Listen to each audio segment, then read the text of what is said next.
How do I list files installed by a package from the hour?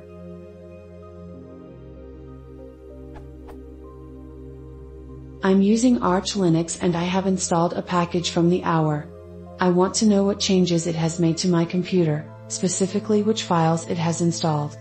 Is this information available, and if so, what command do I use to get the information? I've tried pacman f ... with various options, but this seems to only work with packages from the repositories.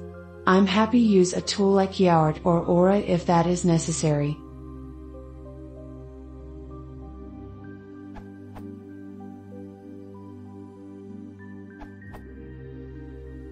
F is just like S and accesses pacman's database of available repository packages, which does not include our because that's not a pacman repository, unless you're using a third-party pre-built our packages repository. In this case you want to query the database of locally installed packages, which includes everything that's installed right now, regardless of source, which is done through Q.